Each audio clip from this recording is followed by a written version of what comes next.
The world knew him as Cedric Hollander, the self-made titan of technology, a man whose ambition was etched into the skyline of New York City. At every gala, every product launch, he stood at the podium, a portrait of power. And beside him, always a step behind, was his beautiful wife, Angelica, his anchor, his quiet supporter. But what if the anchor was actually the entire ship, hidden beneath the waves? What if the man everyone saw as a king was merely the public face of a hidden empire, an empire ruled by the one person he thought he knew best? This isn't a story about a successful man.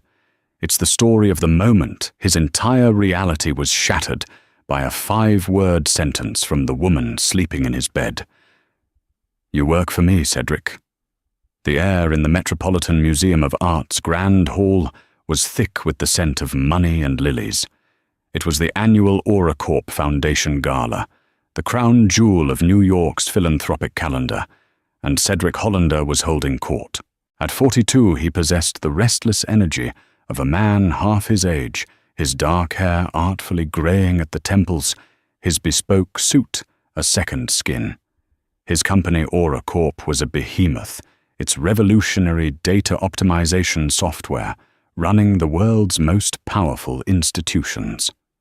"The key is relentless forward momentum," Cedric declared to a captive circle of admirers, including a senator and the editor of Forbes. "You can't just anticipate the future. You have to build it brick by digital brick." A few feet away, Angelica "Angie" Pierce, his wife of 10 years, smiled serenely. She was the epitome of understated elegance in a simple navy gown, a stark contrast to the glittering peacocks around her. She spoke quietly with the museum's curator about a recent acquisition, her knowledge of 17th century art surprisingly deep. To the outside world, she was the perfect billionaire's wife, beautiful, gracious, and utterly uninterested in the gritty world of corporate warfare that her husband dominated.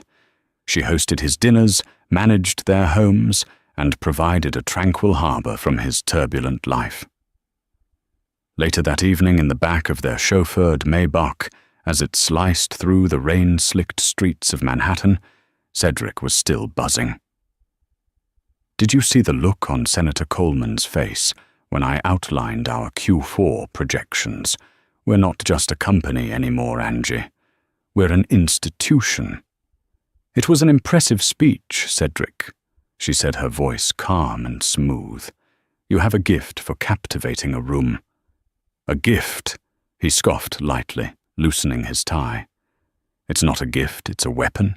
It's control. You have to project absolute certainty even when you don't feel it." He looked over at her, his gaze softening slightly. "Thank you for handling the seating chart. Abernathy was pleased to be next to the ambassador. Small details like that matter." "Of course," she said, looking out at the blurred city lights. "I'm happy to help." It was their dynamic, a well-oiled machine. He was the engine, she was the elegant chassis. He conquered the world, she made sure his home was a sanctuary. He never noticed the way she absorbed every piece of information, the subtle way her questions over breakfast often guided his thinking for the day. He'd mention a problem with a supply chain algorithm, and she'd ask an innocuous question, like, is it a sequencing issue or a resource allocation problem? It reminds me of how shipping lanes were managed during the Second World War. Cedric would have a flash of insight, crediting his own genius, never tracing it back to her quiet prompt. Their penthouse overlooking Central Park was less a home and more a monument to his success. Glass, steel, and minimalist art. The only space that felt truly hers was a small, soundproofed study at the back of the apartment, which he called her hobby room. It housed her orchids, her extensive collection of historical biographies, and a custom-built computer rig he'd bought her a few years ago. "For your online shopping and book clubs," he'd said with an indulgent smile. He had no idea that her book club was a network of elite programmers, data scientists, and market analysts scattered across the globe, all communicating through heavily encrypted channels. He had no idea that the gardening simulations she ran on her supercomputer were in fact complex, predictive models of global market trends. He had no idea that the quiet, art-loving woman beside him was the architect, and he was just the most visible part of the machinery. The first tremor came on a Tuesday. Cedric was in a board meeting presenting a bold, aggressive plan for acquiring a smaller German tech firm. His phone buzzed an emergency alert from his CFO. He ignored it. Then it buzzed again. And again. Finally, he excused himself. "What is it, George?" he snapped into the phone. "Gideon Reed." The CFO's voice was tight with panic. "He's initiated a hostile takeover." The name hit Cedric like a physical blow. Gideon Reed was a corporate raider, a vulture who circled successful companies, found a weakness, and tore them apart for profit. He was ruthless, brilliant, and he had a personal history with Cedric. Years ago, they had been rivals, and Cedric had publicly humiliated him in a deal that made AuraCorp a household name. Reed had been nursing that grudge ever since. "How?" Cedric demanded, his voice dropping to a dangerous whisper. "Our financials are rock solid. Our stock is at an all-time high." "He's not attacking our finances," George said. "He's attacking our core product. He's released a white paper, co-authored by a team from MIT, claiming a fundamental security flaw in the Aura optimization algorithm. He says it's vulnerable to a specific type of quantum decryption." Cedric felt the blood drain from his face. "That's impossible. It's a lie." "Is it our stock has dropped 17% in the last hour, Cedric? The market is spooked. Reed is calling for an emergency shareholders meeting. He's coming for your chair." Cedric hung up the phone, his mind racing. He strode back into the boardroom, his earlier confidence replaced by a cold fury. The acquisition was forgotten. He was now in a fight for the life of his company. His company. That night, he barely spoke to Angie. He paced the length of their penthouse, a glass of scotch in his hand, barking orders into his phone. Lawyers, PR teams, cybersecurity experts. He was mobilizing his army. Angie watched him from the doorway of the living room, her expression unreadable. "Is everything all right?" she asked softly. "It's business?" He clipped, not looking at her. "Gideon Reed is making a play. It's baseless a smear campaign, but I have to crush it and crush it fast." He finally turned to her, his eyes blazing. "This is the kind of fight you wouldn't understand, Angie. It's not about logic or fairness. It's about power, brute force." She met his gaze, her own eyes steady. "Sometimes the strongest force isn't the one that makes the most noise." He laughed, a harsh, humorless sound. "Spoken like a true philosopher. Right now I don't need philosophy. I need a battering ram." He dismissed her with a wave of his hand and turned back to the window, staring down at the city he believed he owned. In her study, long after Cedric had fallen into a restless, scotch-fueled sleep, Angie sat before her triple monitor setup. Her fingers moved with silent, blistering speed across the keyboard. On one screen, a secure communication channel was open. "Lena, he's in. Reed's made his move." The reply was instantaneous. "I see the market chaos. Are we activating Phoenix Protocol?" Angie paused, her eyes closing for a fraction of a second. The Phoenix Protocol was her ultimate contingency, a series of deeply embedded corporate and financial maneuvers designed to protect her true creation. She had built this empire from the shadows, patenting the core algorithm under a shell corporation years before she even met Cedric. She'd chosen him to be the face, the charismatic salesman, while she remained the invisible genius. It was safer that way. But now Gideon Reed's attack wasn't just threatening Cedric's position, it was threatening her life's work. Not yet. Let's see how the king plays his hand first. But get the assets ready. It's time to remind the world who holds the real power. She looked at a framed photo on her desk. It was of her and Cedric on their honeymoon, both of them young, happy, and full of dreams. A sad smile touched her lips. She had given him a kingdom to rule, and he had become so enamored with the crown that he'd forgotten who built the throne. The next 2 weeks were a blur of controlled chaos. Cedric Hollander, a man accustomed to being on the offensive, found himself in a desperate defensive crouch. Gideon Reed's assault was surgical and relentless. It wasn't just the white paper. It was a multi-front war. News articles appeared seemingly out of nowhere, questioning AuraCorp's corporate ethics.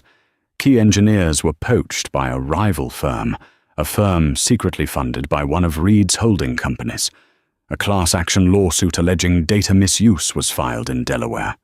Every move Cedric made was anticipated, every countermeasure deflected.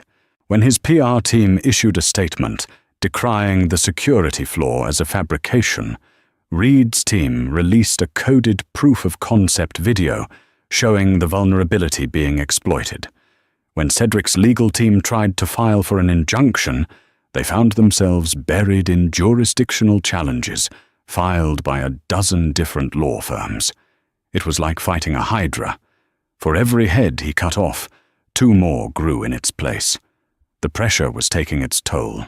The charismatic, unflappable CEO was gone, replaced by a haggard, paranoid man who saw enemies in every shadow. He snapped at his most loyal executives and spent his nights mainlining coffee and staring at stock tickers bleeding red. His relationship with Angie became strained to the breaking point. He moved into one of the guest suites, claiming he didn't want to disturb her with his late-night calls, but the truth was, he couldn't bear her placid calm. It felt like a judgment on his own frantic impotence. One evening he found her in the main library reading a biography of Catherine the Great. "I don't know how you can just sit there and read," he said, his voice raw with exhaustion. "My entire world is on fire, and you're reading about some Russian empress." Angie carefully placed a bookmark in her book and looked up at him. "She faced a coup led by her own husband," she said evenly. "She survived by securing the loyalty of the Imperial Guard and the clergy while he was busy posturing. She understood that power isn't always where you think it is." Cedric stared at her, uncomprehending. "What the hell does that have to do with anything? This is not a history lesson, Angie.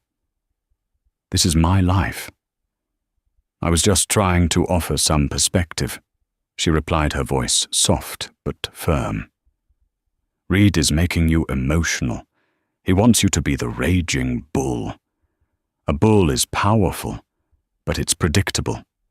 It always charges at the red cape. And what am I supposed to do? Be a snake in the grass?" he sneered. "That's not my style." "Perhaps it should be," she said, rising from her chair. "Have you looked into the origins of the MIT team that co-authored the paper? Of course I have. They're clean, top of their field, unimpeachable." "No one is unimpeachable, Cedric," she said, walking towards the door. "Look at their graduate theses. Look at who funded their postdoc research. Follow the money. It never lies." He watched her leave a knot of resentment tightening in his chest. Follow the money. What did she know about corporate espionage? Her days were filled with caterers and florists. The sheer audacity of her advice was insulting. He dismissed it instantly, attributing it to a naive, simplistic view of his complex world. He was the expert, not her. But what Cedric didn't know was that while he was fighting the visible war, Angie was waging a clandestine one. From her hobby room, she operated under the digital pseudonym Phoenix. Phoenix was a legend in certain elite underground circles, a ghost who could move capital restructure code and manipulate data with terrifying efficiency.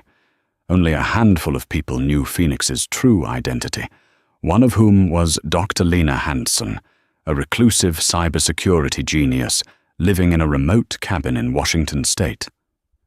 The bull is charging, just as we predicted. He's exhausted and blind with rage. Reed is playing him like a fiddle. The vulnerability is real, Angie. It's not the one Reed is publicizing, but there is a deeper one, a back door I helped you build into the original source code, the Cerberus key. If Reed's people find that we're finished, they won't. He's looking for a flaw in the front door. He won't think to check if the architect built a secret passage for herself. He's too arrogant for that. But his campaign is eroding shareholder confidence. We need to stabilize the stock. How every institutional investor is dumping their shares. We create a new buyer, an unknown entity that starts buying up AuraCorp stock in massive strategic blocks, not enough to trigger alarms, but enough to create a flaw to stop the freefall. We'll use the Helios Fund. Helios Ventures was Angie's masterpiece, a Cayman Islands-based holding company, so labyrinthine and opaque that it was for all intents and purposes invisible. It was where the true wealth and ownership of AuraCorp resided. Cedric was the CEO of the public entity, but Angie, through Helios, was the silent majority owner. He received a lavish salary, stock options, and all the trappings of power, but he was in essence an employee. A very well compensated one, but an employee nonetheless. Over the next few days, a strange pattern emerged in the market.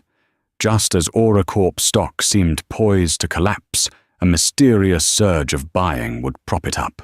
Wall Street analysts were baffled. They attributed it to rogue algorithmic traders or a contrarian hedge fund making a risky bet. No one could identify the source. Cedric noticed it too. It was the only thing giving him a sliver of hope. "Someone's betting on us," he told his CFO, a flicker of his old confidence returning. "Some silent partner out there still believes in me." He was half right. Someone was betting on the company. He was just wrong about who. Angie, meanwhile, followed her own advice. While Cedric was fighting fires, she was digging at the roots. She tasked Lena with a deep dive into the financials of the MIT researchers. It took 3 days of relentless, borderline illegal hacking, but Lena found it. A thread. A small, obscure research grant awarded to one of the lead authors 5 years prior. The grant came from a foundation that was after digging through 6 layers of shell corporations funded by none other than Gideon Reed. It was the smoking gun. She printed the documentation, a complex web of transactions and hidden connections, and left the file on the desk in Cedric's home office, placing it right on top of his keyboard where he couldn't miss it. She didn't say a word. The next morning, Cedric found the folder. He read it, his eyes widening with each page. He felt a jolt of exhilaration. This was it. The proof that Reed had orchestrated the entire fraud. He never once stopped to wonder how this impeccably researched, highly confidential information had simply appeared on his desk. His mind, so focused on his own survival, immediately claimed the discovery as his own. He burst into the kitchen where Angie was arranging flowers. "I've got him," he yelled, waving the folder. "I knew if I dug deep enough I'd find the rot. The bastard has been funding his pet scientists for years. I'm going to ruin him." Angie looked up from a white orchid, her expression placid. "That's wonderful news, darling. Wonderful, it's a goddamn miracle." He was ecstatic already, dialing his lead counsel. "Set up a press conference. I want every major news outlet there. We're going on the attack." He didn't thank her. He didn't ask where the file came from. In his world, the victory was his alone. The cracks in his empire were starting to show, but his ego, a fortress unto itself, remained impenetrable. He couldn't see that the very ground beneath his feet was held together by a force he refused to acknowledge. Cedric's press conference was a masterpiece of corporate theatre. He was back in his element, commanding, defiant and righteous. He didn't just present the evidence linking Gideon Reed to the researchers, he weaponized it. He painted Reed not as a competitor, but as a saboteur, a criminal who had attempted to defraud the market and destroy a great American company for personal vengeance. This was never a corporate dispute, Cedric thundered from the podium, his voice echoing through the packed ballroom. This was a criminal conspiracy, and we will be pursuing every legal avenue to see that Mr. Reed and his co-conspirators are brought to justice. The effect was immediate and dramatic. Oracorp's stock, which had been stabilized by the mysterious buyer, rocketed upward. The narrative flipped overnight. Cedric was no longer the embattled CEO. He was the valiant defender of his company, a corporate lion who had stared down a jackal and won. The board, which had been wavering, rallied behind him. The sense of crisis evaporated, replaced by a euphoric wave of relief and admiration. But Gideon Reed was not so easily defeated. He was a man who played chess, while others played checkers. The public revelation of his connection to the MIT team was a setback, a painful one, but it wasn't checkmate. He had anticipated this possibility. While the world was focused on Cedric's triumphant press conference, Reed initiated the second phase of his attack, something far more insidious. He began targeting Oracorp's clients. Using a different set of researchers, he started circulating private, confidential security audits to Oracorp's top-tier customers, banks, government agencies, and defense contractors. These new reports didn't focus on the publicized vulnerability. Instead, they hinted at a deeper, more systemic rot within Oracorp's code, a suggestion that the entire platform was a black box whose true workings were known only to a select few. He was planting a seed of doubt, not in the public market, but in the minds of the people who paid the bills. The calls started coming in a week later. Cautious inquiries from chief technology officers, demands for independent code reviews. One of Oracorp's oldest clients, a multinational investment bank, announced it was putting its contract renewal under review. It was a subtle, creeping poison, far more dangerous than the public stock battle. Cedric was baffled. They're citing structural integrity concerns, he vented to his executive team. What the hell does that even mean? We passed every security audit for the last decade. He was losing control of the narrative again, and this time there was no simple file he could wave at a press conference. This was a battle of trust, and he was losing it. The euphoria of his victory faded, replaced by a gnawing anxiety. It was during this time that he began to hear whispers of Phoenix. The name first surfaced in a conversation with a contact at the Pentagon, a major Oracorp client. "We're running our own internal stress tests on your system, Cedric," the general had said over a secure line. "And we're seeing anomalies. It's like someone is patching vulnerabilities before our engineers can even fully identify them. The fixes are elegant, almost invisible. My tech people are spooked. They're calling the source Phoenix." Cedric's interest was piqued. A vigilante coder, a white-hat hacker who was a fan of Oracorp. A few days later, the CEO of the investment bank called him. "We're still under review." Cedric, the CEO, said, his tone less hostile than before. But something strange happened. Our security team was running a penetration test based on Reed's new report. They thought they'd found a significant exploit. But when they tried to replicate it, the pathway was gone. It had been sealed. One of my guys said it was like the system was healing itself in real time. They traced the source of the patch to an encrypted, untraceable node. They've picked up chatter about it on the deep web. They call it Phoenix. Cedric became obsessed. This Phoenix was his guardian angel. While he was fighting a public war with lawyers and press releases, this shadow player was fighting on the digital front lines, outmaneuvering Reed's technical attacks with a skill that bordered on precognition. Finding Phoenix became his top priority. He saw this person as his ultimate weapon, the key to finally crushing Reed and securing his legacy. He tasked his best cybersecurity team with a single mission: find Phoenix. "I don't care what it costs," he told them. "Use any resource. I want to know who this person is. I want to hire them. I want to put them on the board." The hunt was fruitless. Phoenix left no traces. The code was a ghost, the patches seamless. It was as if the system's original architect was performing maintenance from a higher plane of existence. The dramatic irony was thick enough to be suffocating. Every night, Cedric would come home, exhausted from the search, and vent his frustrations to Angie. "This Phoenix is a genius, Angie. A complete ghost," he'd say, pacing the living room. "Whoever they are, they know my algorithm better than the people who wrote it. It's uncanny. It's like they're inside my head." Angie would listen patiently, her needlepoint in her lap or a book resting in her hands. She'd offer calm, measured responses. "Perhaps they're not a stranger," she suggested one night. "Perhaps it's someone who has a vested interest in AuraCorp's survival." "It has to be," Cedric agreed, completely missing her point. "A former employee, maybe. Someone I fired years ago who still feels a sense of loyalty.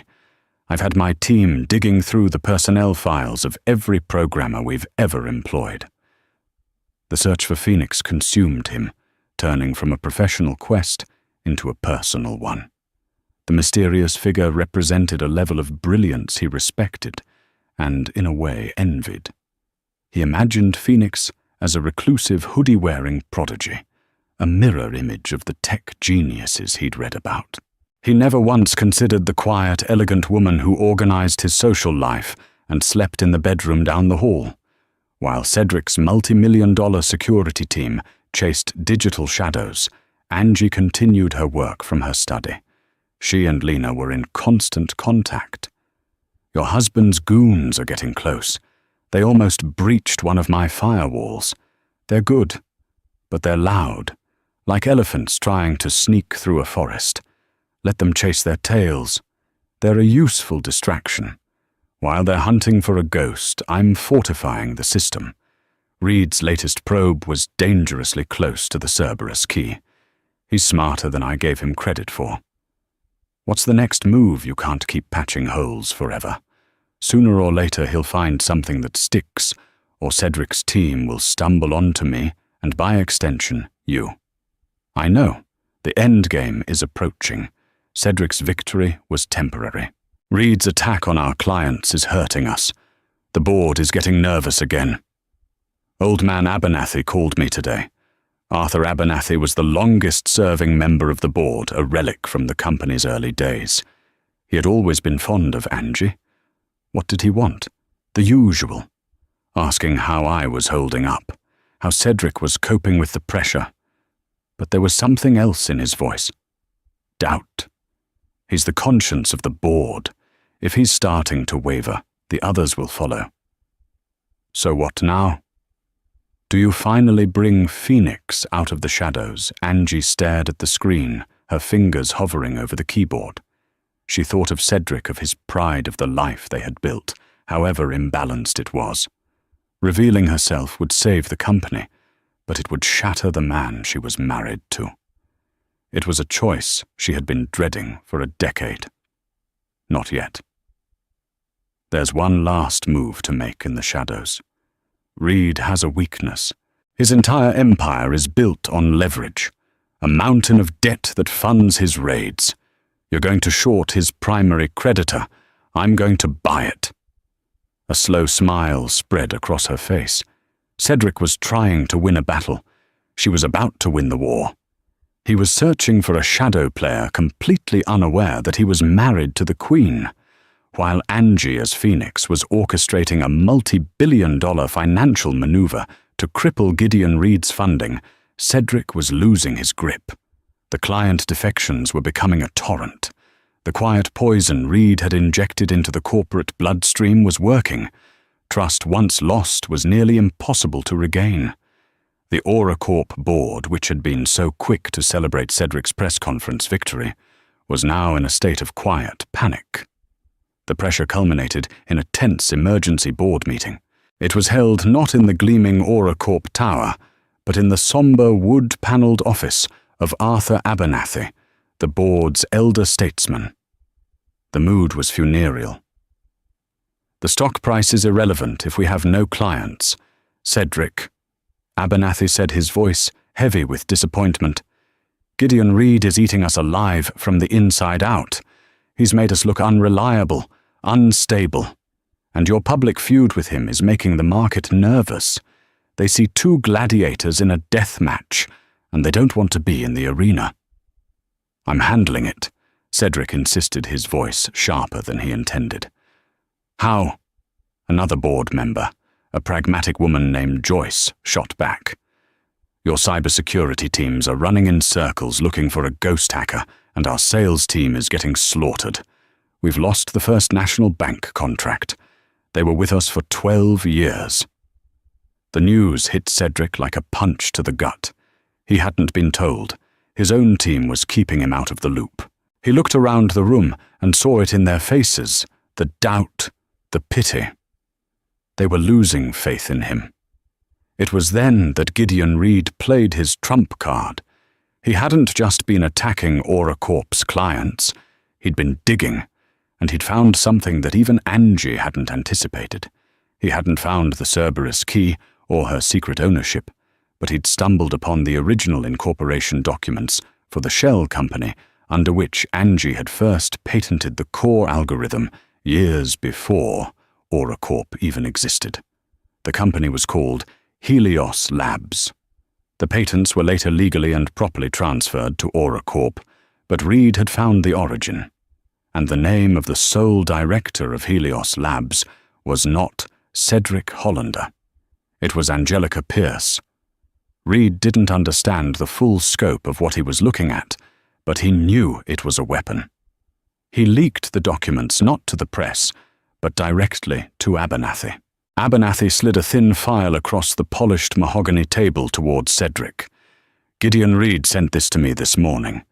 He says it's proof that the intellectual property upon which this entire company is built may not be as secure as we believed. He's framing it as a potential ownership crisis." Cedric opened the folder. He saw the unfamiliar name, Helios Labs. And then he saw the signature on the bottom line of the patent application. Angelica Pierce. He stared at it, his brain refusing to process the information. Angelica. His Angie.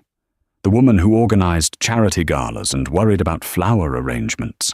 It had to be a mistake, a forgery, a different Angelica Pierce. "This is absurd," he stammered. "It's another one of Reed's fabrications." "Is it?" Abernathy asked gently. "The patent number is correct. The timeline predates your founding of AuraCorp. Cedric, what is Helios Labs?" Cedric had no answer. He felt the floor dissolve beneath him. He had built his identity, his entire world, on the story that he was the visionary, the creator of AuraCorp. This document suggested he was at best a latecomer, at worst a fraud. The meeting ended disastrously. The board didn't oust him, not yet, but they stripped him of his unilateral authority, forming an oversight committee to manage the crisis. It was a vote of no confidence in everything but name. He was a king in name, only a prisoner on his own throne. He left the meeting in a daze and went home, the damning file clutched in his hand. He stormed through the penthouse, a tempest of confusion, betrayal and wounded pride. He found Angie in the solarium tending to her orchids. "What is this?" he roared, throwing the file down on a glass table. The orchids trembled. Angie looked at the file, then back at him. Her face was calm, but her eyes were filled with a sadness he had never seen before. "It's old paperwork," she said quietly. "Old paperwork. It has your name on it. It claims you patented my algorithm," he shouted, his voice cracking. "My life's work. What is Helios Labs? What is this Angie? Some project you worked on in college? Did Reed dig this up to try and embarrass me? It wasn't your algorithm, Cedric," she said, her voice still quiet, but now laced with steel. "It was my algorithm. I designed it during my postgraduate work at Caltech. Helios Labs was the company I created to hold the intellectual property." The confession, so simple and direct, short-circuited his rage, leaving only a humming disbelief. He sank into a nearby chair, shaking his head. No, that's not possible. I was the one who—" He trailed off, trying to piece together his own memories that had been the bedrock of his reality. He remembered long nights, scribbling equations on whiteboards, the flash of inspiration. But as he tried to grasp the specifics, they were smoke. He remembered the business plan, the meetings with venture capitalists, the thrill of the pitch. He remembered being the salesman, the visionary, but the actual code, the deep, intricate architecture of it, had that been him? "I met you a year after I filed the patents." Angie continued, her voice gentle, as if explaining a complex truth to a child. "You were brilliant, charismatic, ambitious. You were everything I wasn't. I was a terrible saleswoman. I hated the spotlight. I loved the work, but I didn't have the personality to build an empire. You did. We were a perfect match." "A match?" He whispered the words, tasting like ash.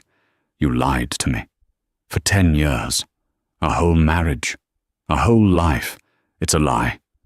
"It was never a lie, Cedric. It was a partnership," she said, her voice rising with a decade of suppressed frustration. "A partnership you were never curious enough to question. Did you ever once ask me what I did at Caltech? Did you ever read my thesis? Did you ever wonder why our hobby room has a direct, redundant fiber optic line to the global exchange? I gave you hints I tried to contribute. But you were so wrapped up in your own myth that you dismissed my insights as woman's intuition. You saw what you wanted to see, a supportive, simple wife." The accusation hit him harder than any of Reed's corporate attacks. He thought of all the times she'd made a quiet suggestion he'd later claimed as his own brilliant idea. He thought of the file that had magically appeared on his desk. He thought of her asking him to look at the researcher's funding. It was all clicking into place, a horrifying, ego-crushing mosaic. His confusion curdled back into a desperate, wounded rage. This wasn't just about the company. It was about his very identity. "So what was I?" He sneered, his voice dripping with venom. "Just the pretty face you hired to front your company." "I fell in love with you," she retorted, her composure finally breaking. "I wanted to build a life with you. And yes, a part of that was building this company together. I handled the technology, the long-term strategy. You handled the board, the market, the public. And it worked, Cedric. It worked perfectly until your pride grew so large it blinded you. My pride," he laughed, a bitter, broken sound. "You're the one who has been playing God from behind a curtain. What about Phoenix? This genius hacker everyone is looking for. Is that you too?" Angie looked him directly in the eye, her gaze unwavering. She didn't have to answer. He saw it in her face. The final piece of the puzzle slotted into place, and his world, the one he thought he had built from the ground up, shattered into 1,000,000 pieces. He wasn't the king. He wasn't even a knight. He was a pawn, and he'd never even seen the player. The unraveling was complete. The final emergency board meeting was scheduled for 10:00 a.m. the next day. The agenda was brutally simple: a vote on the removal of Cedric Hollander as CEO of Aura Corp. Gideon Reed had been invited to present his case. It wasn't a meeting. It was an execution. Cedric arrived looking like a ghost. He hadn't slept. The confrontation with Angie had replayed in his mind all night, each word a fresh wound. He had moved from rage to a deep, hollow despair. Everything he had defined himself by, his intellect, his power, his creation, was a fiction. He was an actor who had just discovered his entire life was a script written by someone else.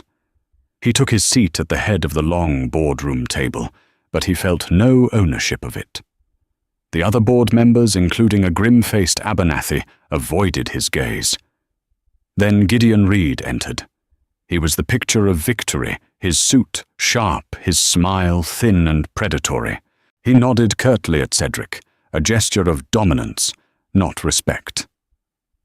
"Ladies and gentlemen," Reed began, his voice smooth and confident. "We are here because of a crisis of leadership and a fundamental deception at the heart of Aura Corp. Mr. Hollander has built his career on a myth. The very intellectual property of this company, as evidenced by the documents I provided, originated not with him, but with a third party, a Angelica Pierce, whose connection to the company remains unclear. This creates an unacceptable risk for shareholders." He went on laying out his case with cold precision. He spoke of the lost clients, the market instability, and the structural rot within the company. He proposed himself as an interim CEO, promising to stabilize the company, conduct a full audit of its IP, and restore shareholder confidence. Cedric listened numb. He had no defense. To defend himself would be to perpetuate the lie, and he was too broken to do it. To tell the truth would be to admit his entire career was a sham. He remained silent, a statue of a CEO, waiting for the inevitable axe to fall. "It's time to vote," Abernathy said, finally, his voice heavy. But before he could call the question, the double doors of the boardroom swung open. Every head turned. Standing in the doorway was Angelica Pierce. But this was not the quiet, demure Angie they knew from galas and charity events. She was dressed in a razor-sharp, dark grey business suit, her hair pulled back in a severe, elegant style. Her face was devoid of its usual pleasant smile, replaced by an expression of absolute command. Flanking her were two people, Dr. Lena Hansen, whose name was legendary in cybersecurity circles, and a formidable-looking man in a pinstripe suit, clearly a high-powered lawyer. A murmur went through the room. Cedric stared at her, his heart pounding. What was she doing? "I apologize for the interruption, Mr. Abernathy." Angie said, her voice clear and strong, resonating with an authority no one in that room had ever heard from her. "But I believe this vote is predicated on incomplete information." Gideon Reed sneered. "Mrs. Hollander, I'm sure your concern for your husband is touching, but this is a board matter."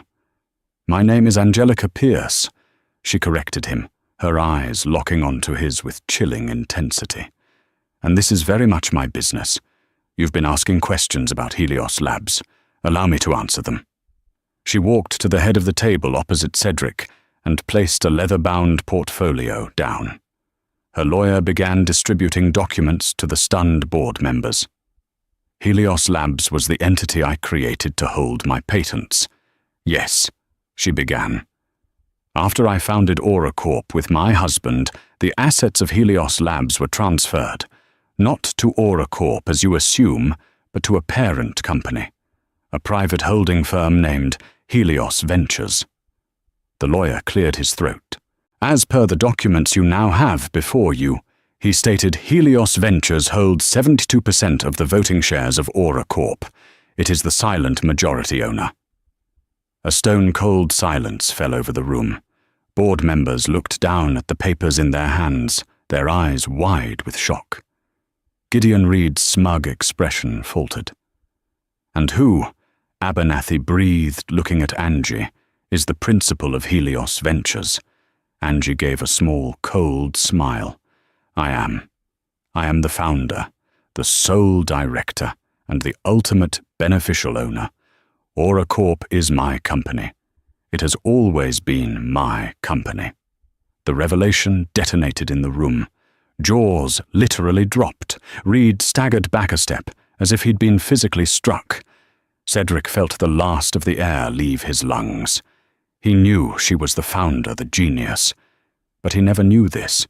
He never knew that in the legal, technical, and financial reality of their lives, he was not her partner. He was her subordinate. As the majority shareholder, Angie continued, her voice cutting through the stunned silence. "I will not be accepting Mr. Hollander's resignation, nor will I entertain a vote for his removal. He has performed his duties as the public face and CEO of this company admirably for a decade." She paused, letting the implication of his duties sink in. Then she turned her full attention to Gideon Reed. "Mr. Reed, your hostile takeover attempt was predicated on destabilizing our stock and poaching our clients. For the past 2 weeks, a mysterious entity has been stabilizing our stock price. That entity was a subsidiary of Helios Ventures. We were, in effect, buying our own stock at the discount you so kindly provided." Lena Hansen stepped forward, tapping on a tablet she was holding. The main screen at the end of the boardroom flickered to life, showing a complex diagram of financial holdings. "Furthermore," Angie said, "your entire operation is financed by the Creston Financial Group. As of 9:47 this morning, an anonymous consortium acquired a controlling interest in Creston Financial. That consortium was also me. Gideon, I am now your banker. And as your new banker, I am calling in your loans, all of them, effective immediately. I believe the total is in the neighborhood of $9 billion. I expect you'll find your assets frozen by the end of the day." Gideon Reed turned pale, a ghastly, chalky white. He looked from Angie to the screen and back again. He wasn't just beaten. He was annihilated. He had tried to raid a castle only to find out his opponent owned the entire continent. He opened his mouth, but no words came out. He turned and stumbled out of the room, a ruined man. Angie then turned her gaze back to the board. The identity of the shadow programmer Phoenix, who has been securing our systems, is Dr. Lena Hansen on retainer with Helios Ventures, working under my direct supervision. The security of AuraCorp's core technology has never been compromised. In fact, it has never been stronger. She had answered every question, plugged every hole, and obliterated every threat in the space of 5 minutes. It was a display of power so total, so absolute, it left everyone breathless. Finally, her eyes met Cedric's across the table. The anger and hurt were still there, but for the first time he saw her. He truly saw the force of nature that had been living beside him, hidden in plain sight. "The board meeting is adjourned," Angelica Pierce, the true CEO, said calmly. "Cedric, my office. Now." The silent elevator ride to the top floor was the longest journey of Cedric's life. He stood opposite Angie, the polished steel walls reflecting the image of a broken man and a woman he no longer knew, wrapped in an aura of unassailable authority. When the doors opened into the sprawling corner office, his office, he felt like a trespasser. She walked to the floor-to-ceiling window, gazing out at the city. He remained by the door, the silence stretching between them until it was unbearable. "Your office," he finally said, the words dripping with a pain so deep it sounded like venom. "It was supposed to be ours," she replied, turning to face him. The corporate titan was gone, replaced by a woman whose eyes held a decade of weariness. "Why Angie?" he asked, his voice cracking. "The shell companies, the secret ownership. Why the lie?" "It wasn't a lie," Cedric, it was a partnership you were never curious enough to examine. She said, her voice soft but unforgiving. I tried to tell you who I was, but you only ever saw what you wanted to see, a supportive, simple wife. Your ambition was magnificent, but your ego was fragile. I knew you could never be a partner to someone you saw as an equal, so you had to believe you were the king. I built you a kingdom and handed you the crown, hoping one day you'd be secure enough to see the architect standing beside you. You never were. The brutal honesty of her words stripped away his anger, leaving only raw humiliation. So I was a puppet, he spat. A fraud. My entire life, my reputation, it's all built on your work. The world thinks I'm a genius, but I'm just the front man for my wife. Is that all you think you are? She countered, stepping towards him. Who faced down the venture capitalists and made them believe, who inspired thousands of employees, who became the face of innovation? That was all you, Cedric. I wrote the music, but you were the conductor. You made the world listen. I fell in love with that man. Her validation felt like a poisoned balm. And Phoenix, he asked, was that just another way to prove how much smarter you are? Phoenix was a fail-safe. She retorted, her composure finally breaking. I created it to protect my life's work when your pride made you reckless. While you were busy fighting a war in the press, Gideon Reed was poisoning our foundation.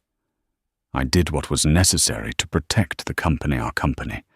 He collapsed onto the leather sofa, his head in his hands. The sheer scale of her foresight was crushing. What now? He whispered, looking up at her defeated. Do you fire me? Announce to the world you're the real power. Take this office for yourself. Angie shook her head, a sad smile on her lips. I don't want this office. I never did. I want what I've always wanted. I want a partner, an equal.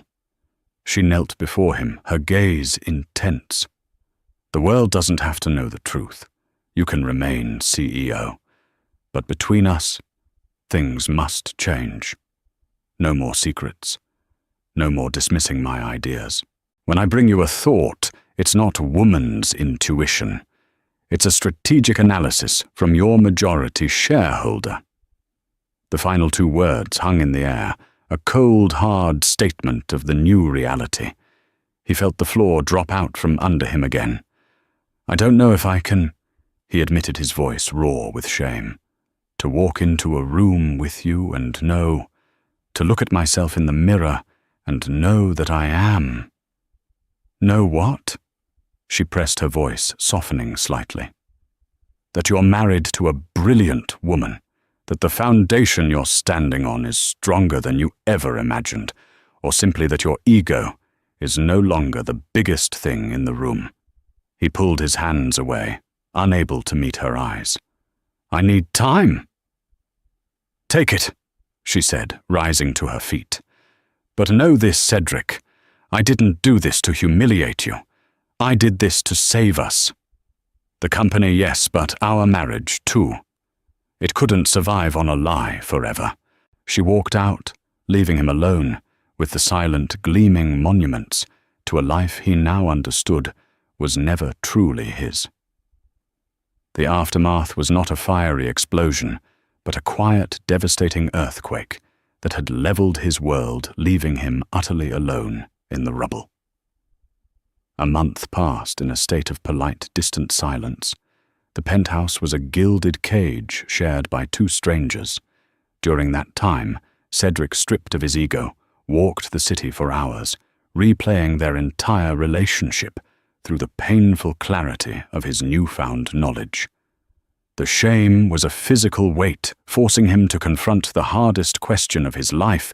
Did he love the real Angelica Pierce, the genius who had so completely outplayed him? Or had he only loved the comfortable reflection of his own power? He found his answer one Saturday afternoon. Angie was in the living area, her laptop displaying complex biological and architectural renderings. "Project Chimera," she said, without looking up as he approached. "It's a hybrid biological silicon processing unit. It learns, it evolves. It's 50 years ahead of anything on the market." He looked at the designs, and a forgotten spark of excitement ignited within him. "This is incredible," he breathed. "I can build it," she said, finally meeting his gaze. Her eyes were searching. "But the world will be terrified of it. I can write the code and engineer the hardware, but I need someone to tell the story. I need a partner to make the world believe in it, not fear it." It was an offering.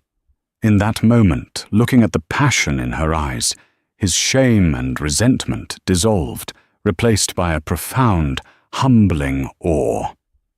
He had loved the idea of his perfect wife, but he was truly in awe of this brilliant, powerful woman.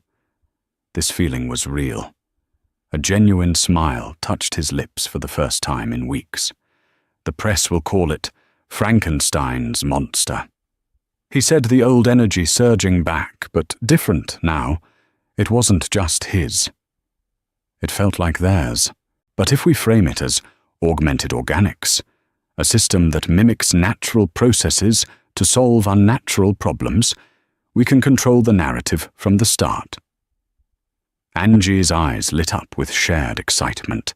The wall between them crumbled as they brainstormed for hours, no longer a king and a hidden power, but two brilliant minds in perfect sync. They were finally equals. The following Monday, Cedric Hollander walked into the Auracorp boardroom. A minute later, Angelica Pierce walked in and took the empty seat beside him at the head of the table. There was no announcement. There didn't need to be. "Good morning, everyone," Cedric said, his voice filled with a new, calmer confidence. He glanced at Angie, who gave him an affirming nod. "My wife and I," he announced, "have some exciting new ideas for the future of this company." It was a new foundation, built not on a comfortable lie, but on a complex and exhilarating truth. Their kingdom had been redefined not by a single ruler, but by a dual monarchy stronger than ever before. In the end, this was never a story about a corporate takeover. It was about the hostile takeover of a man's ego and the restructuring of a marriage. Cedric Hollander learned the hardest lesson of his life, that true power isn't about standing in the spotlight, but about building something that lasts, and that the strongest partnerships are forged not in dominance, but in mutual respect. Angelica Pierce finally stepped out of the shadows, not to claim a throne, but to share one. Their story reminds us that the people we think we know best often hold the deepest secrets, and that the most successful ventures in life, whether in business or in love, are the ones where we are brave enough to be truly equal partners. If their journey from a gilded cage to a true partnership resonated with you, and if you believe in stories where hidden strength is finally revealed, please show your support by hitting that like button. Share this video with someone who would appreciate a tale of corporate drama and personal revolution. And don't forget to subscribe and turn on notifications so you don't miss our next story. Thank you for listening. The life you build can be shattered in a single moment. For one woman, that moment came on a rain-slicked Tuesday night, pregnant and full of hope, hiding behind a marble column at a glittering charity gala. She was there to surprise her loving husband, the man she had given up everything for. But the surprise was hers. She heard her name, the simple fake name she used, spoken from his lips with a cruel, dismissive laugh. She listened as he described her to another woman, as a temporary comfort, a stepping stone. And then she watched as he kissed that other woman, sealing a betrayal that would not only break her heart, but ignite a fire that would see her return from the ashes, not as a victim, but as an empire. Ginevra Blythe ceased to exist, the day she moved to the suburbs of Seattle. In her place was Jenna Smith, a woman with a fabricated past as a small-town librarian from Oregon, a quiet soul with a love for classic novels and Earl Grey tea. She'd meticulously crafted the persona, shedding the weight of her real name like a heavy winter coat. The name Blythe was synonymous with global logistics private equity and a level of wealth that was more myth than reality for most people.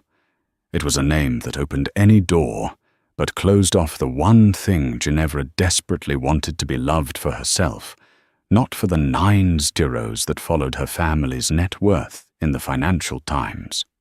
She met Lorcan Ashford at a small independent coffee shop. He was sketching in a moleskin notebook, his brow furrowed in concentration, his hand moving with a fluid grace that captivated her. He was an architect, he told her, a junior associate at a respectable but unremarkable firm, Davenport and Associates. He had dreams that soared higher than the skyscrapers he designed on paper. He spoke of clean lines, sustainable materials, and creating spaces that made people feel something.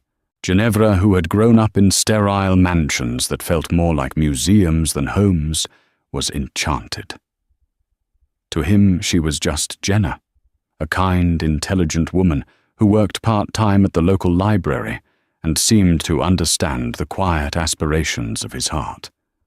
She never questioned his long hours.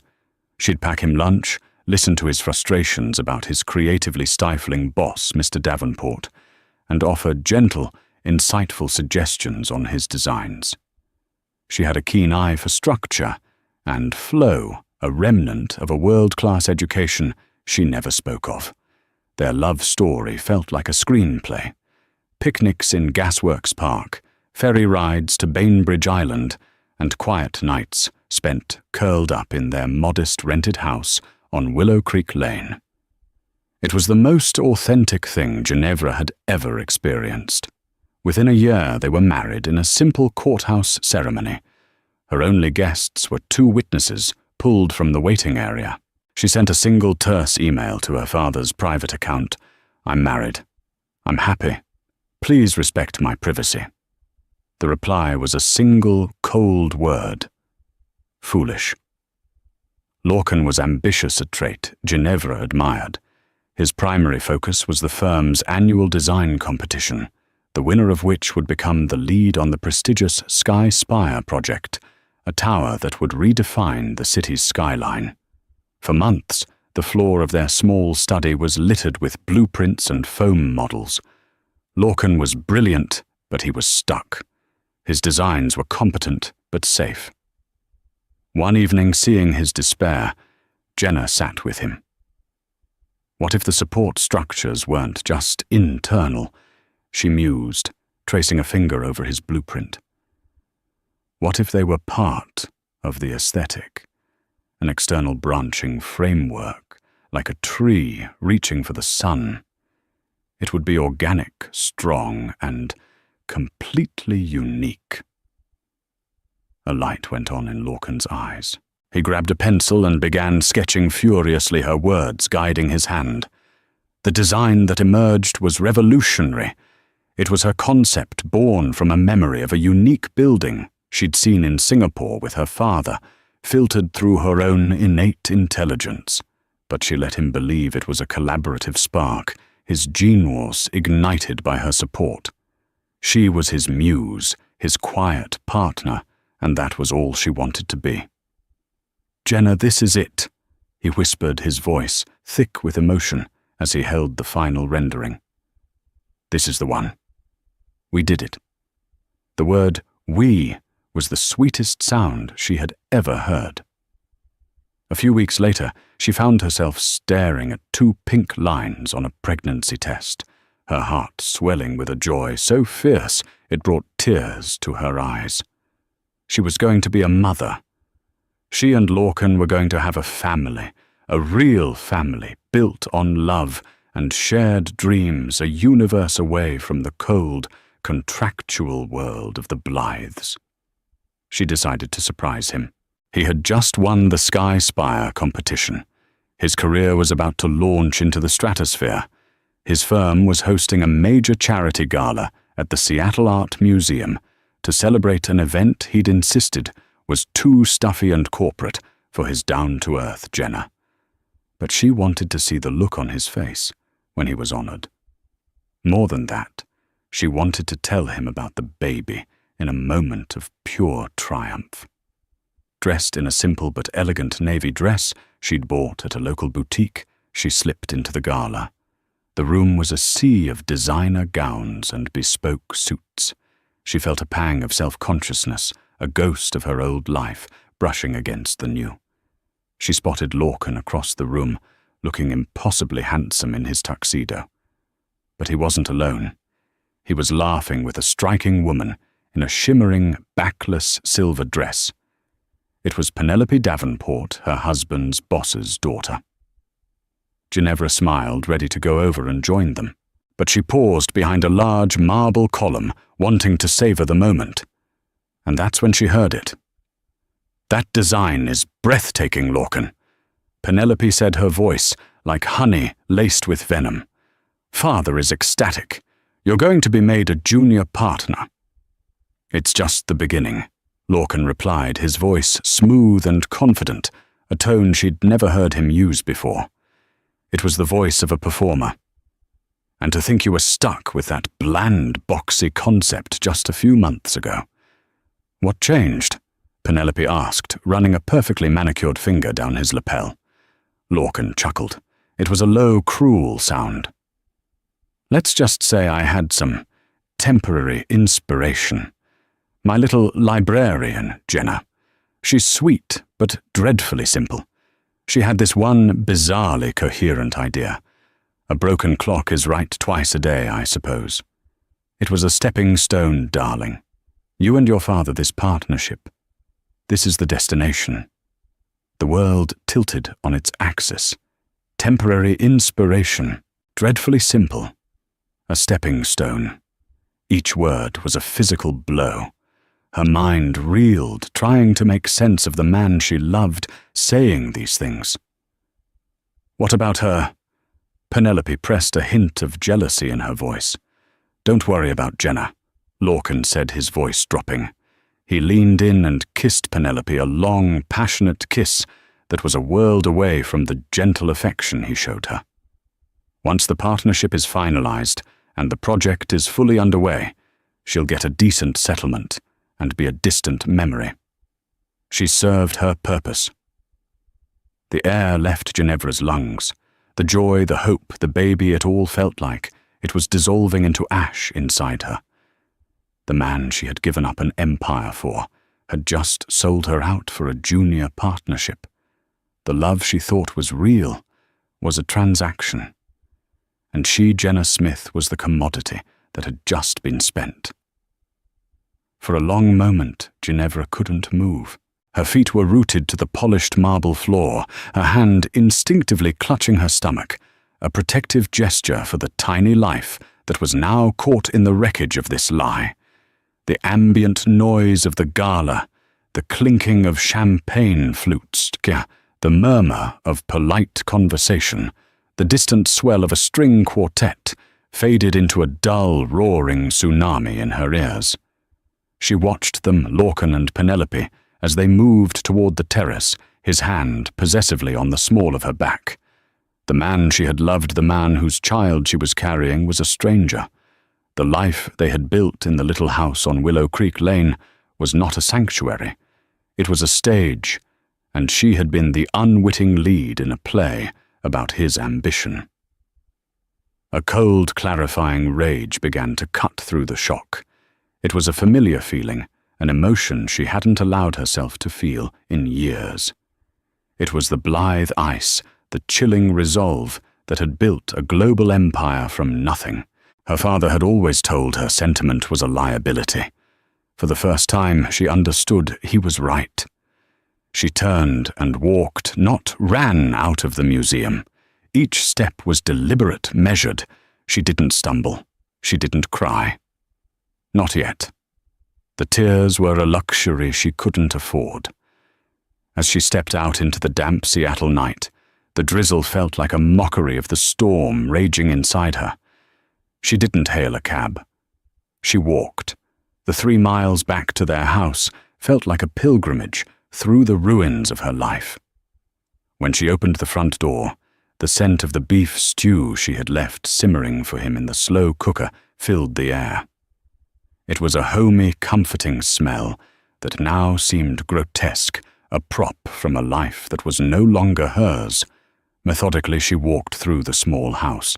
She saw the worn copy of Wuthering Heights on her nightstand, the half-finished crossword on the kitchen table, the framed photo of their courthouse wedding on the mantelpiece, a smiling, hopeful fool named Jenna, standing next to a calculating liar. She went to their study. Spread across the large drafting table were the Sky Spire blueprints. His name was in the title block, Lorcan Ashford, lead architect. Her idea, her concept, her contribution erased and absorbed into his success.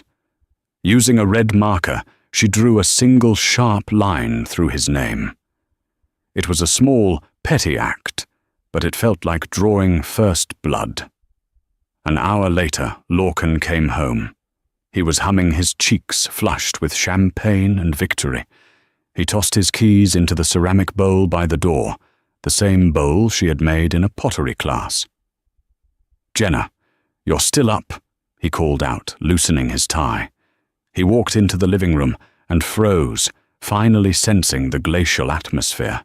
She was sitting in the armchair, her hands folded in her lap. The room was dark, except for a single lamp that cast long, ominous shadows. "How was the gala?" she asked, her voice eerily calm. "It was fine, a bit stuffy. You would have been bored." He lied effortlessly. "Good news, though. I think your design, our design, really sealed the deal. Davenport was incredibly impressed." The use of the word "our" now felt like an insult. I went to the gala Lorcan. The colour drained from his face. The charming, victorious facade crumbled, revealing the panicked, cornered man beneath. "You. What?" "Why, I told you it was a work thing. I wanted to surprise you," she said, her voice still quiet, but now with a sharp, brittle edge. "I had news, but I got a surprise of my own. I saw you with Penelope Davenport. I heard you." He opened his mouth, then closed it. He looked around as if searching for an escape route. "Jenna, listen, you don't understand. That's just how this world works. It's networking. You have to play the game." "The game." She finally stood up, the icy control in her voice beginning to crack. "Was I part of the game? Lorcan, was our marriage just networking? Was our life a strategic move to get you a partnership? Of course not." He blustered, his voice rising. "I love you. Penelope means nothing. She's just a means to an end. For us, everything I am doing is for us, for our future." The hypocrisy was breathtaking. "Your future, you mean?" She shot back. "The one where you give me a decent settlement, and I become a distant memory. The one built on the foundation of my idea that you passed off as your own." He stared at her, utterly defeated.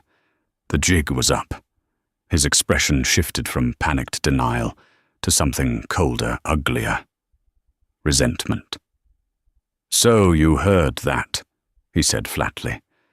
"Fine. Yes. Maybe I embellished. Maybe I used your little idea. So what, you're a librarian? What were you ever going to do with it? I'm the one who can make it a reality. I'm the one who put in the work, the hours, the years of training. You had one lucky thought. Don't act like you built the thing yourself." The cruelty of his words finally broke her. A single tear traced a hot path down her cheek. "I loved you, Lorcan. I gave up everything for you." He let out a short, humorless laugh. "Gave up everything? What did you have to give up? Your part-time job shelving books? Your tiny apartment? I gave you a life, Jenna." The irony was so profound it was almost funny. She Ginevra Blythe, who could buy this entire city block without checking her bank balance, was being told that this man in this rented house had given her a life. "I have one more piece of news for you, Lorcan," she said, her voice shaking with a mixture of grief and fury. "The surprise I came to give you tonight. I'm pregnant." His face went from anger to stark, white horror. This was a complication he hadn't factored into his neat little plan. A child. A permanent tie to the stepping stone he was planning to discard. "No," he whispered. "You can't be." "I am," she said the words, tasting like poison. He looked at her, then at her belly, and his eyes were not filled with wonder or love, but with cold, hard calculation. She could see the gears turning in his head. A baby would complicate the divorce. It could be used for leverage. "Get out," she said, her voice a low command. "What, this is my house, too. Jenna, is it who pays the rent, Lorcan, whose account is it wired from every month?" It was a detail she'd handled, a small allowance funneled from a trust she maintained, disguised as savings from her old life. He had never questioned it. "That doesn't matter," he stammered, wrong-footed. "It matters," she said, her voice dropping to a near whisper. "Nothing about this life was real, least of all you. Get out of my house." He stared at her, seeing for the first time not the gentle, agreeable Jenna, but a woman of unbreakable will. He saw the flicker of the Blythe ice in her eyes, though he had no idea what it was. He grabbed his jacket and his car keys, his face a mask of fury and humiliation. "Fine," he snarled from the doorway. "Fine. Don't come crying to me when you realize you can't make it without me. You and your baby." He slammed the door, and the sound echoed through the house, the final violent punctuation mark on their sham of a marriage. Ginevra sank to the floor, the strength leaving her legs. The dam broke. Sobs racked her body, great gut-wrenching waves of pain for the man she thought she knew, for the future she thought they had, for the child who would now be born into a war instead of a home. Jenna Smith died on that floor. And in the darkness, surrounded by the ruins of a life built on lies, Ginevra Blythe began to claw her way back. The first phone call was the hardest she had ever had to make. She sat in the dark for hours, the silence of the house pressing in on her until the first grey light of dawn broke through the windows. She found her old satellite phone, a relic from her past life, hidden in the back of her closet, inside a hollowed-out copy of War and Peace. It was an encrypted device, untraceable, a direct line to one man. She dialed the number from memory. It rang twice before a familiar, gravelly voice answered with a single word. "Yes, Whitaker," she said, her own voice hoarse from crying. "It's me." There was a moment of stunned silence on the other end. Mr. Whitaker had been her father's head of security and her personal protector for over 20 years. He was a man of unflinching loyalty and quiet competence. "Ginevra." He breathed the name sounding foreign after so long. "Are you all right? Where are you?" "I'm in Seattle. I need to come home." The word home felt like ash in her mouth. "And Whitaker, I need you to erase someone. Erase Lorcan Ashford and Jenna Smith. I want every digital trace of our marriage, every public record, every photograph scrubbed from existence. I want it to be as if Jenna Smith never existed. Can you do that?" "Consider it done," he said without hesitation. "I'll have a jet on the ground at Boeing Field in 3 hours. A car will be at your location in 60 minutes. "Thank you," she whispered, and ended the call. Packing was a swift, brutal affair. She took nothing that reminded her of Lorcan.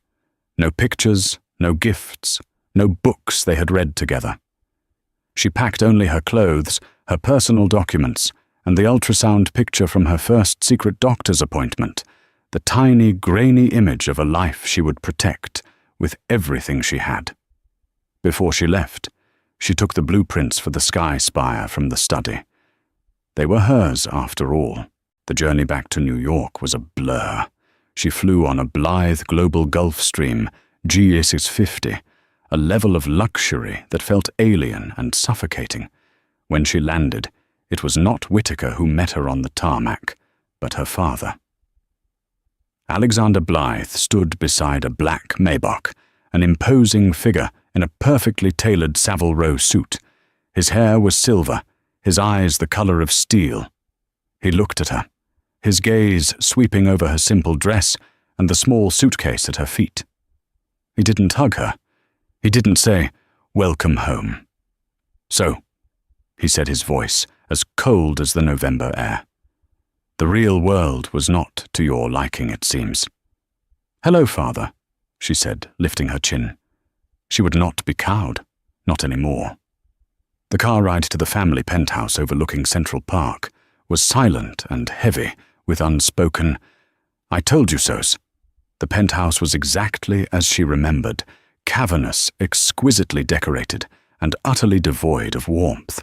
"He left you," her father stated, not asked, as he poured himself a glass of scotch. "He betrayed me," she corrected, "and I left him. There is a difference, all the difference in the world," she said. "I'm pregnant." Alexander paused the glass halfway to his lips. He looked at her stomach, and for a fleeting instant, she saw a flicker of something other than disapproval in his eyes. It was gone as quickly as it appeared. "A complication," he said, turning away. "We will handle it. The Blythe lawyers are the best in the world. The child will be a Blythe. The father will have no rights, no contact, and no claim. He will sign whatever we put in front of him, or he will find himself unemployable in any city on any continent for the rest of his life." Ginevra nodded slowly. This was the power she had run from, and now it was the very weapon she needed. "That is exactly what I want." The next few months were a strange sort of purgatory. Ginevra was back in the gilded cage. She had access to unlimited funds, the best doctors, the finest clothes, but she was deeply, profoundly alone. Her father treated her with a detached sort of proprietary concern, the way one might treat a valuable asset that had been damaged and was now under repair. She poured all her energy into her pregnancy and her re-education. She spent her days in the Blythe Global Headquarters, a towering skyscraper in Midtown Manhattan. She was no longer Jenna the librarian. She was Ginevra Blythe, the heiress apparent. She sat in on board meetings, devoured financial reports, and relearned the brutal, intricate language of corporate warfare. Whitaker was her shadow, her confidant, and her guide through this re-entry. 8 months after that terrible night in Seattle, she gave birth to a son. She named him Rowan. The moment she held him, a fierce, primal love, unlike anything she had ever known, flooded her entire being. He was not a complication. He was her reason. He was the future. Looking at his tiny, perfect face, she made a vow. She would build a world for him, where no one could ever hurt him. A fortress of power and influence, so absolute that the name Ashford would be nothing more than a forgotten whisper. The 5 years that followed were a crucible. Ginevra didn't just learn the family business, she mastered it. She had her father's strategic mind, but tempered it with a modern technological savvy he lacked. She saw opportunities in emerging markets and green technology that the older board members dismissed. She was ruthless in negotiations, yet her employees were fiercely loyal, as she treated them with a respect her father never had. When Alexander Blythe suffered a major stroke in her 4th year, back Ginevra seamlessly took the reins. There was no power vacuum, no hesitation. She was ready. While her father recovered, albeit in a diminished capacity, she transformed the company. Under her leadership, Blythe Global's profits surged. She was no longer the heiress in waiting. She was the queen on the throne. She made headlines in Forbes and the Wall Street Journal, a brilliant and enigmatic new power player in the world of global finance. The quiet, gentle Jenna Smith was buried so deep, Ginevra herself could barely remember her. On Rowan's 5th birthday, a massive development opportunity arose, a project so ambitious it was dubbed the Olympus Project, a multi-billion-dollar plan to revitalize a huge swath of Seattle's waterfront. Several major firms were bidding for it.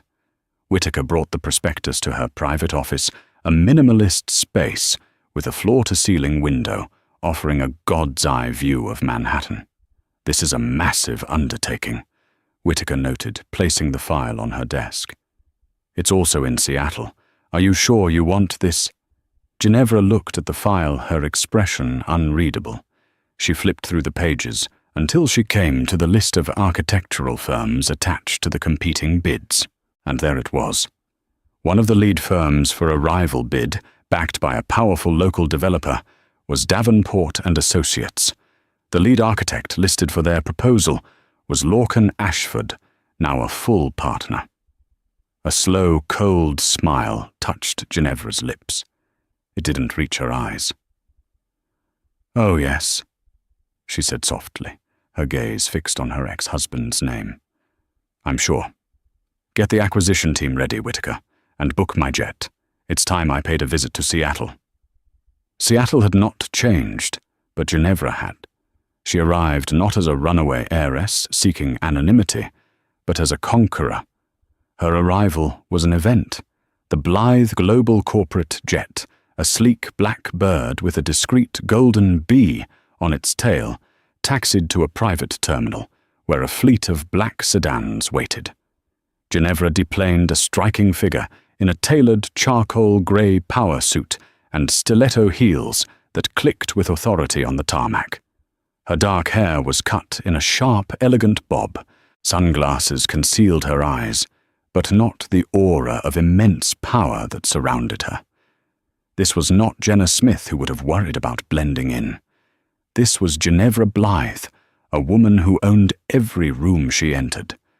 Blythe Global's bid for the Olympus project sent shockwaves through the city's business community. They were an East Coast behemoth, an apex predator, now circling a project the local players thought was theirs to fight over. An introductory meeting was called for all primary bidders with the city's planning commission. It was a formality, but a necessary one. Ginevra walked into the sterile modern boardroom, followed by her team of lawyers and analysts. She took her seat at the head of the massive table, a position that was offered to her out of deference to her company's sheer scale. Her eyes, now free of their sunglasses, scanned the room. She saw old Mr. Davenport, his face puffier and redder than she remembered. She saw his daughter Penelope looking polished and severe in a cream-colored suit, a large diamond on her left hand. And then she saw him. Lorcan Ashford stood by the window talking with a city official. He looked older. There were fine lines around his eyes, and his hair was artfully styled to hide a receding hairline. He wore an expensive suit, with the casual confidence of a man who believed he had earned his place at this table. He had the Sky Spire to his name, a building that was now an iconic part of the city. Her building. When he turned, his eyes briefly met hers. There was a flicker of something curiosity, the way a man looks at an attractive and powerful woman. But there was no recognition. None at all. To him she was a stranger, a ghost with a familiar face he couldn't quite place.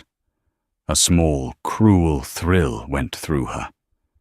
This was better than she could have imagined. The meeting began. When it was Blythe Global's turn to introduce themselves, Ginevra stood up. Her voice was cool, crisp, and carried an authority that made everyone sit up a little straighter. Good morning. I am Ginevra Blythe, CEO of Blythe Global. She said, her gaze sweeping the room before landing deliberately on Lorcan. We don't believe in incremental change. Our vision for the Olympus project is not just to build structures, but to create a new heart for this city. We will be investing our own capital, and our proposal will be revolutionary. She watched Lorcan as she spoke. He was studying her intently, a slight frown on his face. She could see him trying to place her. Did they meet at a conference in Dubai, a fundraiser in New York? The idea that she could be the meek librarian from his past was so far outside the realm of his reality that his brain simply couldn't make the connection. Penelope, on the other hand, was watching her with open hostility. She saw not a business rival, but a threat on a more personal level. Ginevra was younger, her power was self-evident, and she had an unnerving focus that made Penelope's inherited status feel flimsy. After the meeting, as people mingled, Lorcan approached her. He had that same charming smile she had once fallen for, but now she could see the calculation behind it. "Ms. Blythe," he began, extending a hand. "Lorcan Ashford, partner at Davenport and Associates. That was an impressive introduction.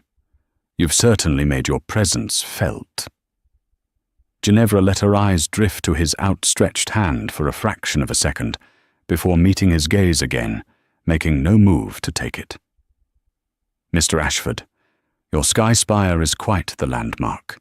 Such a unique design.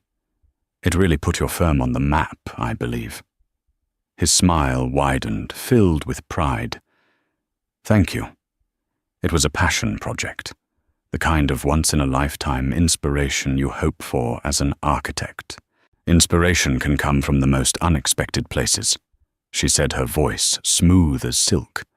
A tiny, almost imperceptible flicker of confusion crossed his face. The phrase was vaguely familiar, but he couldn't grasp why. Before he could respond, Penelope was at his side, slipping her arm through his. "Lorcan, darling, father is ready to leave." Her eyes were daggers as she looked at Ginevra. "Ms. Blythe, welcome to Seattle. We trust you won't find the competition here too provincial." "On the contrary, Mrs. Ashford," Ginevra replied, her eyes briefly flicking to the diamond ring. "I find it fascinating. It's always a pleasure to compete with legacy firms. They have so much history, and so much to lose." With a slight dismissive nod, Ginevra turned and walked away, leaving them standing there. "What was that about?" Penelope hissed at Lorcan. "The way she looked at you." "I don't know," Lorcan said, his eyes still following Ginevra's retreating form. "There's something about her.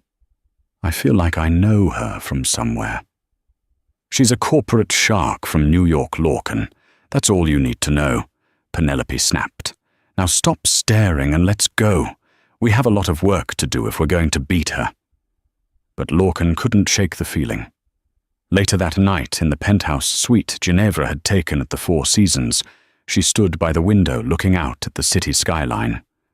The sky spire dominated the view, its unique tree-like exoskeleton lit up against the night sky. Her design. His monument. Whitaker entered the room. "The initial reconnaissance is complete," he said. "Davenport and Associates is financially over-leveraged. They need this project to stay solvent. They're desperate." "Good," Ginevra said, not turning from the window. "Desperate people make mistakes. And Lorcan Ashford, he doesn't recognize me," she said, a hint of wonder in her voice. "He looked right at me and saw nothing. Oh, was all." "You are not the woman he knew, Ginevra." "No." She agreed, turning to face him. The cold smile was back. "The woman he knew is dead. He killed her, and he's about to meet the woman who took her place." The game had begun. She wouldn't just outbid him. She would dismantle his entire world piece by piece until he was left with nothing but the truth of what he had done. Ginevra's strategy was a masterclass in psychological warfare. She didn't launch an immediate, overwhelming assault. Instead, she began with 1,000 subtle cuts. Her first move was to poach 2 of Davenport and Associates' most talented young structural engineers. The offers Blythe Global made were so astronomically high, so filled with perks and creative freedom, that Davenport couldn't possibly counter. It was a show of financial force that sent a ripple of fear through the local industry. More importantly, it weakened Lorcan's team from the inside. Next, she began appearing everywhere. She'd be at the same exclusive restaurant where Lorcan and Penelope were having a power dinner, seated at a better table, hosting a cadre of influential city council members. She joined the board of the Seattle Art Museum, the very site of her humiliation, and her first act was to announce a new wing dedicated to innovative architectural design, a move that put her at the center of the world Lorcan considered his own. She played on his memory, dropping verbal breadcrumbs that he couldn't quite follow. During a televised debate between the project bidders, she was asked about her design philosophy. "I believe the best ideas are often born from collaboration," she said, looking directly into the camera but speaking to him. A spark of intuition from one person can ignite a fire of genius in another. True visionaries acknowledge their sources of inspiration. Lorcan, watching from his office, felt a jolt. The phrasing was so similar to things Jenna used to say. He shook his head, annoyed. It was a coincidence, but the unease lingered. Penelope's jealousy, meanwhile, was curdling into outright paranoia. She saw the way Lorcan watched Ginevra Blythe. It wasn't just the focus of a competitor. It was something more obsessive. "You're fixated on her," Penelope accused him one night in their sterile, minimalist apartment that overlooked the water. "I'm fixated on beating her," Lorcan corrected, his eyes glued to a financial report on Blythe Global. "She's aggressive, unpredictable." "She's a woman and you're intrigued," Penelope spat. "Don't think I don't see it. The way you look at her. You looked at that librarian that way once." The mention of Jenna was a taboo subject. After their messy split, Lorcan had paid her a small sum to disappear, channeled through a lawyer. He'd never heard from her again, and assumed she'd gone back to whatever small town she came from, baby in tow. The memory was an inconvenient, embarrassing footnote in his success story. "This has nothing to do with Jenna," he snapped. "Don't be ridiculous." But Penelope's words had planted a seed. He started digging. There was no public information on Ginevra Blythe before 5 years ago. It was as if she had sprung into existence fully formed as a CEO. He hired a private investigator, a discreet man who had done work for Davenport's firm before. While Lorcan was chasing ghosts, Ginevra was laying her trap. She knew the Olympus project bidding process would culminate in a final public presentation to the City Commission and a host of investors. It was the perfect stage. Through her new hires and other less savory intelligence channels, she acquired a copy of Davenport and Associates' final proposal for the Olympus project. As she suspected, the centerpiece was a magnificent tower, a spiritual successor to the Sky Spire. It used the same fundamental design principles, the external organic framework, that she had sketched out on a napkin in a small house on Willow Creek Lane all those years ago. He had built his entire career on a single stolen idea, and now he was trying to do it again. "He's a one-trick pony," she murmured to Whittaker, looking over the stolen plans. "It was a very good trick," Whittaker noted dryly. "It was," she agreed. "And now it's time for the encore to be his downfall." She instructed her own architects to revise their proposal. Their original design was brilliant, but she had them create a secondary, even more audacious plan. It was wildly expensive, structurally complex, and would be a true marvel of modern engineering. A week before the final presentations, the private investigator came back to Lorcan with a thin file. "It's strange," the investigator said, sitting in Lorcan's office. "It's like she didn't exist before 2020. I found one thing, though. A ghost file in the King County record system almost completely expunged. A marriage license issued in 2019 to a Lorcan Ashford." Lorcan felt the blood drain from his face. "A marriage to me, that's impossible. Who was the bride?" The name on the file was corrupted, almost wiped clean. But a data recovery specialist pulled 2 fragments. The first name started with a J and ended with an A. The last name was Smith. Jenna Smith. Lorcan stared at the investigator, his mind refusing to connect the dots. Jenna was a simple, meek librarian. Ginevra Blythe was a titan of industry. It was impossible. It was insane. "There must be a mistake," Lorcan stammered. "There's more." The investigator continued, oblivious to Lorcan's inner turmoil. "I traced the source of the data wipe. It came from a highly encrypted server, but the digital signature belongs to one man, a Mr. Whitaker, head of private security for Blythe Global." The room began to spin. Jenna, Ginevra, the familiar way she spoke, the feeling he knew her. Inspiration can come from the most unexpected places. The Sky Spire. He raced home and tore through his old files boxes he hadn't opened in years. He finally found it, a small box of mementos from his life with Jenna. A dried flower from their first date. A photograph from the courthouse. He stared at the smiling woman in the simple white dress. Her hair was longer, she wore no makeup, and her eyes held a soft, trusting light he hadn't seen in years. But it was her. He held the photo next to a magazine cover featuring Ginevra Blythe. The bone structure was the same, the shape of the lips, the curve of her brow. The gentle librarian had been a disguise. The soft, loving woman was a phantom. His stepping stone was in fact the mountain. The scale of his miscalculation was so immense it made him physically ill. He had not just discarded a simple girl. He had betrayed the heiress to a multi-billion-dollar empire, and now she was back. Not for reconciliation.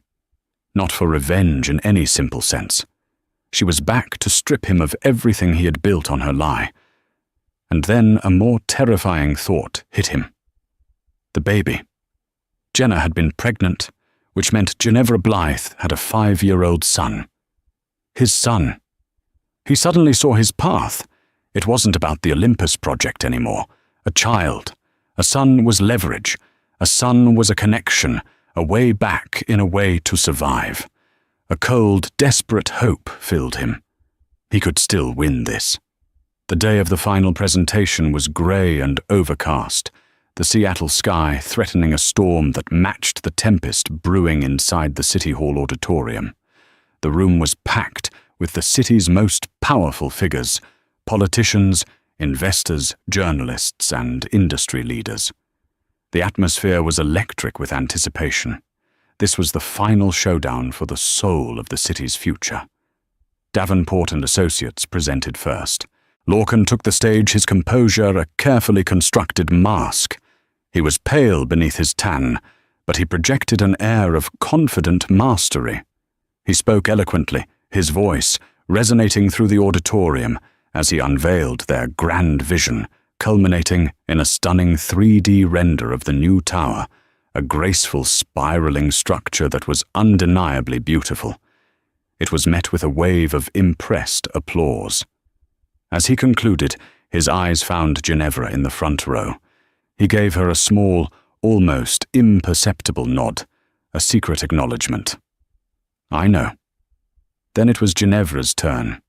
She walked to the podium, not with a team of architects, but alone. She wore a striking crimson dress, a bold statement in the sea of corporate grey and navy. She looked directly at the commission, her gaze sweeping over the audience before finally landing on Lorcan. "Thank you," she began, her voice calm and clear. "The proposal put forth by Davenport and Associates is impressive. It's elegant, familiar, and for good reason." She clicked a button on her remote. The massive screen behind her, which had shown Lorcan's gleaming tower, now displayed a simple, hand-drawn sketch. It was a drawing on a coffee-stained napkin. "This is the genesis of the design philosophy you have just seen," Ginevra said, her voice dropping slightly, drawing the audience in. "An idea for an external branching framework, like a tree reaching for the sun. An idea I sketched out in a small house on Willow Creek Lane 6 years ago." A confused murmur rippled through the auditorium. Lorcan froze, his blood turning to ice. Penelope and her father stared, dumbfounded. "Many of you know me as Ginevra Blythe," she continued, her voice gaining strength. "But for a time, I lived here in Seattle under a different name. I was a woman who fell in love with an ambitious young architect, a woman who wanted nothing more than to support his dreams, a woman who gave him this idea freely and out of love." She clicked the remote again. The screen now showed the original blueprints for the Sky Spire, the ones she had taken from the house that night. Then next to them, she displayed the internal metadata from the digital design files, time-stamped, showing the core concept being implemented in a 48-hour frenzy, immediately following a series of text messages between her and Lorcan, where she had outlined the idea. The proof was digital, absolute, and irrefutable. "This idea," she said, her voice ringing with cold fury, "became the Sky Spire. It launched the career of Mr. Lorcan Ashford. It made him a partner. It made this city a landmark. But he didn't just take the idea, he took the credit. He erased the woman who gave it to him. He called her simple, a temporary inspiration, a stepping stone to be discarded." Gasps echoed through the room. Every eye was now on Lorcan, whose face was ashen. He looked like a man watching his own ghost. "The proposal you saw today from Davenport and Associates is not an evolution of a design," Ginevra declared, her voice reaching a crescendo. "It is the second theft from the same victim. And I am here today to tell you that the city of Seattle will not be built on a foundation of lies and stolen dreams." She paused, letting the weight of her revelation sink in. The silence was deafening. Mr. Davenport was staring at his son-in-law with utter horror. Penelope looked as if she had been slapped. "Blythe Global is therefore withdrawing our original bid," Ginevra announced.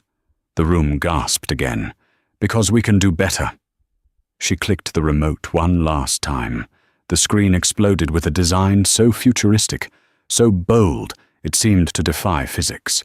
A self-sustaining arcology with cascading green gardens, integrated public transport, and a central spire that drew power from atmospheric changes. It was breathtaking, a vision, not of 5 years from now, but 50. "This is our new proposal," she said. "Fully funded by Blythe Global. A gift to the city that taught me a very valuable lesson. We will build the future here. An honest future." She finished. The room was silent for a beat, and then it erupted. Not just applause, but a standing ovation. The commission was stunned, the investors were buzzing, and the journalists were scrambling. Lorcan Ashford was forgotten, a relic of a scandal that had just been born and died in the space of 10 minutes. His career was over. His reputation and that of the Davenport firm was in ashes. Later that evening, as Ginevra was preparing to leave her hotel penthouse, there was a frantic knock on the door. Whitaker opened it to reveal a disheveled and desperate Lorcan. "I need to see her," he pleaded. Whitaker looked at Ginevra, who gave a single sharp nod. She met him in the living area. "What do you want, Lorcan?" she asked, her voice devoid of any emotion. "Ginevra, I'm sorry," he stammered. "I was a fool. I was young and ambitious and stupid. I didn't know. You knew exactly what you were doing, she said coldly. You just didn't know who you were doing it to. The boy, he said, his eyes wild with desperation. Our son. He exists, doesn't he? I saw his picture in a magazine article about you. Rowan, he's my son. I have rights. This was the moment she had been waiting for. The final, pathetic gambit. Let me be very clear, she said, stepping closer, her voice a low and dangerous whisper. You have no rights. When you abandoned your pregnant wife, you abandoned your child. The day after I left Seattle, a man came to you with a document and a check for $50,000. The document was a contract of full and final relinquishment of all parental rights to an unborn child in exchange for a clean break. You signed it without even reading it, so eager were you to be free of your inconvenience. She produced a copy of the document from a folder on the table. His signature was at the bottom, scrawled and arrogant. Rowan is a Blythe, she said, her eyes like chips of ice. He will never know your name. You are nothing to him. You are nothing to me. You tried to leverage our son.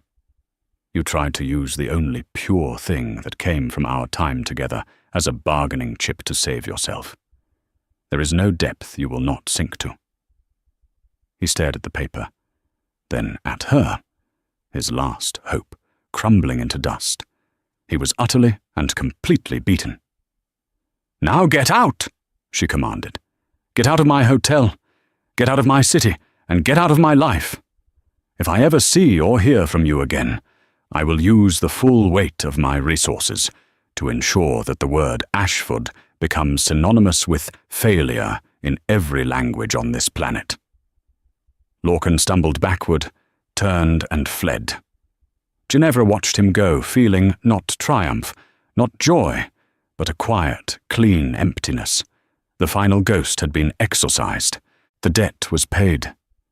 She looked out the window at the city lights at the sky spire that was her scar on the skyline. She placed a hand on her heart. She was not Jenna Smith, the victim. She was not even just Ginevra Blythe, the CEO. She was Rowan's mother, and her future, the one she would build for him, was just beginning. In the end, this wasn't just a story of revenge. It was a story of rebirth. Ginevra Blythe, once hidden away as the gentle Jenna Smith, didn't just reclaim her identity. She forged a new one in the fires of betrayal. She taught the world, and more importantly herself, that a person's worth is not determined by who they love, but by how they rise after that love is broken. She transformed her pain into power, her heartbreak into a global empire, all while raising a son who would know nothing but love and strength.